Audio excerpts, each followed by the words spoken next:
දේවානම්පියතිස්ස රජතුමා මිහිඳු මාහිමි සරණින් බුදුදහම වැළඳගෙන එය ව්‍යාප්ත කිරීමට ආරම්භ කළා. මහා වංශයට අනුව දේවානම්පියතිස්ස රජු විසින් විහාර ආරාම කීපයක්ම ගොඩනංවනු ලැබුවා. ඒ අතර මිහින්තලේ සෑගිරිය, ඉසුරුමුණිය, වෙස්සගිරිය, ථූපාරාමය ආදී විහාර ආරාම නිදසුනක් ලෙස අපට පෙන්වන්න පුළුවන්. මහා විහාරයද දේවානම්පියතිස්ස රජුගේ නිර්මාණයක්. දේවානම්පියතිස්ස රජු ක්‍රිස්තු පූර්ව දෙවන සියවසේදී ඉදිකරන ලද හයවන විහාරය වශයෙන් ඉසුරුමුණි විහාරයද හත්වැන්න ලෙස, තිසාවැවත් අටවැන්න ලෙස ප්‍රථම ස්තූපයත්, නවවැන්න ලෙස වෙස්සගිරියත් නිර්මාණය කළ බව ඉතිහාසයේ සඳහන් වෙනවා. මීට අමතරව සද්ධර්මාලංකාරයේ සඳහන් වන පරිදි ප්‍රථම ස්තූපයට පසුව රජු විසින් විවත්තක චේතිය ඉදිකරූ බව සඳහන් වෙනවා.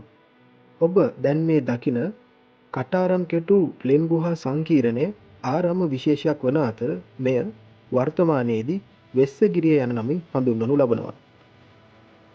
මෙම ස්ථානයට වෙස්සගිරිය යන නම ලැබූ හැටි විවිධ මත ඉතිහාසය විසින්ම ඉදිරිපත් කරනවා. ඉන් එකක් වන්නේ මිහිඳු මාහිමි සරණින් එකල සිටි රදළ පවුල්වල අයවලුන් නැතිනම් ඉසුරුමත් පුද්ගලයින් 500ක් සසුන්ගත වීම නිසා ඔවුන් වෙනුවෙන් විහාර ආරාම සංකීර්ණයක් සාදා පූජා කොට ඉසුරුමත් පුද්ගලයින් මුනින්ගේ සරණ ගිය නිසා එය ඉසුරුමුණි විහාරය යනුවෙන් නම් කෙරූ බව සඳහන් කරනවා. පසුව වෛශ්‍යයන් නොහොත් වෙළඳාමේ යෙදුණු පිරිස් 500ක් සසුන්ගත වූ නිසා රජු එවිට හිමිවරු වෙනුවෙන් මෙම ආරාම සංකීර්ණය වෛශ්‍යයන් වෙනුවෙන් යන අර්ථය සිහිගැන්වෙන පරිදි වෙස්සගිරිය යන නමින් නම් කොට පූජා කළ බව මහා වංශයේ සඳහන් වනවා. මෙහි ශේෂව ඇති නටබුන් අධ්‍යයනය කිරීමේදී අපට පෙනී යන්නේ සියලුම නිර්මාණ වාස්තු විද්‍යාත්මකව ඉදිකොට ඇති බවයි. ඒ අතර ස්තූපය, පිළිමගය හා උපෝසථාගාරය ප්‍රධාන වෙනවා. පිළිමගය ගන්ධ කුටි සම්ප්‍රදායට අනුව නිර්මාණය කර තිබෙනවා. ස්තූපයේ විෂ්කම්භය මීටර් 60ක් පමණ වනවා. පිළිමගෙයි මීටර් 20ක් දිගින් හා මීටර් 15ක් පළලයකින් වනවා. මෙයට ඇතුල් වීමේදී ප්‍රධාන මාර්ගය ආසන්නයේදීම බෝධිඝරයක් අපට දැක ගන්නට පුළුවන්. මෙහි ශ්‍රීමා බෝධීන් වහන්සේගෙන් හටගත් මුල්ම බෝධීන් වහන්සේලාගෙන් එක් ශාඛාවක් මෙම බෝධිඝරයේ රෝපණය කර තිබූ බව විශ්වාස කරනවා. අද වන විට එතුළ සිරිපතුල් ගල් දෙකක් පිහිටුවා තිබෙනවා අපට දැක ගන්නට පුළුවන්.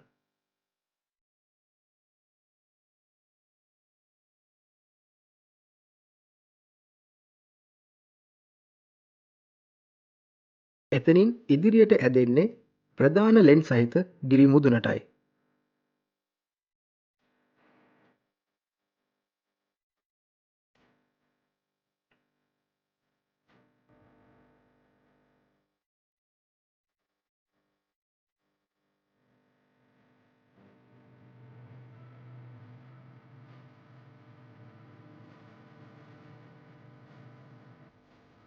එහි මුදුනට ගිය විට මනරම් දර්ශනයක් අපට දැක ගන්නට පුළුවන්. ඉදිරියෙන් අනුරාධපුර නගරයක්, වම්පසින් රුවන්වැලි මහා සෑ හා පසුපසින් තිසා වැවත් ඉතා පැහැදිලිව අපට දැක ගන්නට පුළුවන්.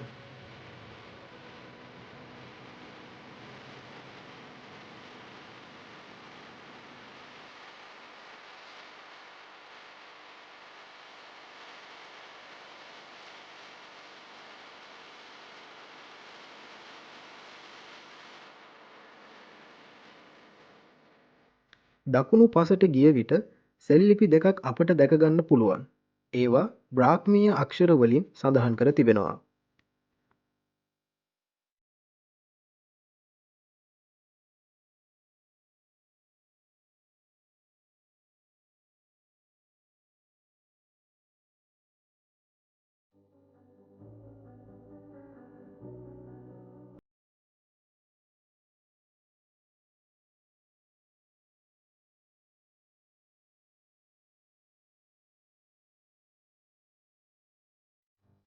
මෙහි විහාරයක යැයි විශ්වාස කළ හැකි නටබුන් අදටත් අපට දැක ගන්නට පුළුවන්.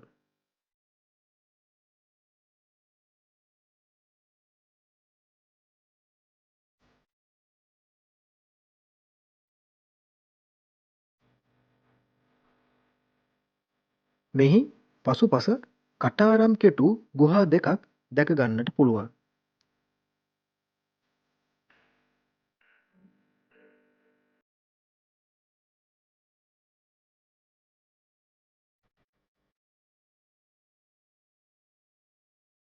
ඒවායේද බ්‍රාහ්මීය අක්ෂර දැක ගන්නට පුළුවන්.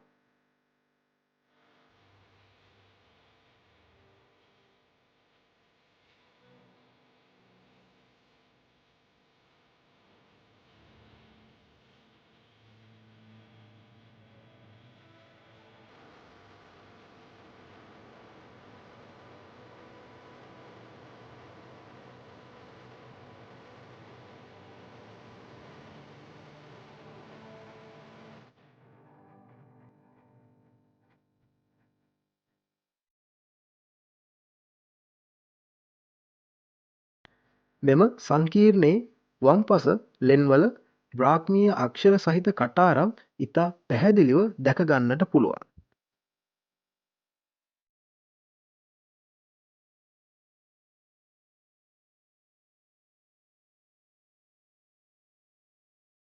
ඒවා තුළ විවිධ කැටයම් හා නිර්මාණ දැක ගන්නටත් පුළුවන්.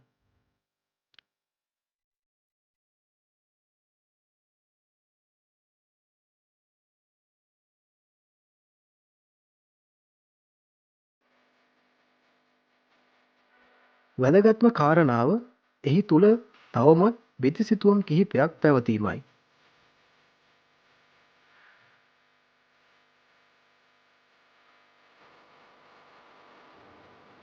එක් බිතුසිතුවමක දෙවි කෙනෙකුගේ යැයි සැලකිය හැකි පිරිමි රූපයක් පෙනෙන්නට තිබෙනවා. එහි එක් කකුලක්, අතක් හා මුහුණ ඉතාමත් පැහැදිලිව හඳුනා ගන්නට පුළුවන්.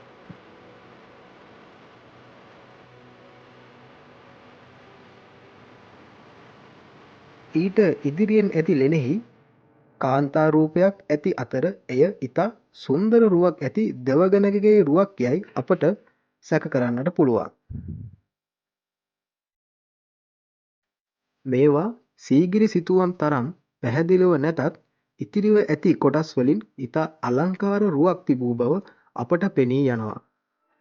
විශේෂ කාරණාව නම් මේවා සීගිරි සිතුවම් වගේ උඩුකය නිරුවත් රූප නොවන බවක් අපිට පෙනී යනවා. මේවායේ අත් සහ ඇඟිලි හොඳින් බලා ගන්නට පුළුවන්.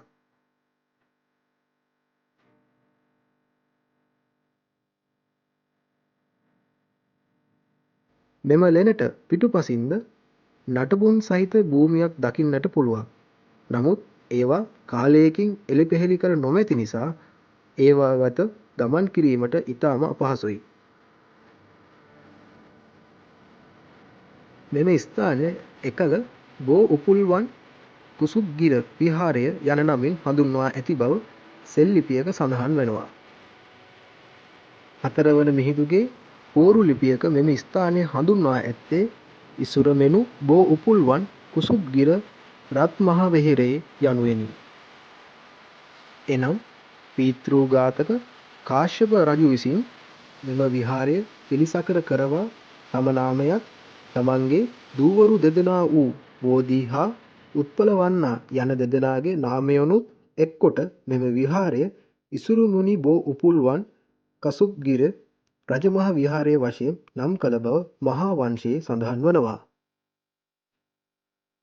වට්ටගාමිනී අභය රජු කැරැල්ලක් හේතුවෙන් වෙස්සගිරිය විහාරයට අසල වනයේ සැඟව සිටි බවත් එකල මෙහි වැඩ සිටි මහාතිස්ස හිමියන් තම පිණ්ඩපාතයෙන් කොටසක් තම දානයට වෙන්කර ඉතිරි කොටස රජුට ආහාරසේ සපයා දී රජුව පෝෂණය කළ බව ඉතිහාසයේ සඳහන් වනවා.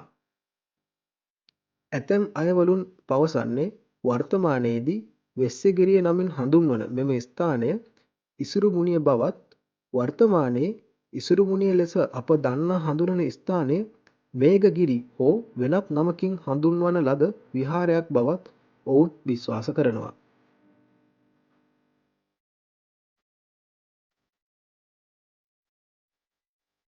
ඉතිහාසය පිළිබඳ කාලෙන් කාලෙට විවිධ මතිමතාන්තර ඉදිරිපත් වුවත් මෙම ස්ථානය පුරාවිද්‍යාත්මක හා ඓතිහාසික ඉතා වටිනාකමක් ඇති ස්ථානයක් ලෙස අපට හඳුනා ගන්නට පුළුවන්.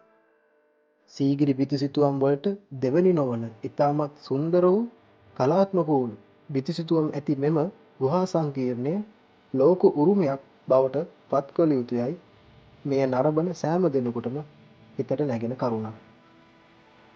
එම නිසා මීළඟ අනුරාධපුර ගමනේදී ඔබ අනිවාර්යෙන්ම මෙම ස්ථානයට පැමිණ මෙය දැක බලා ගන්නා ලෙස මා ඔබගෙන් ඉල්ලා සිටිනවා.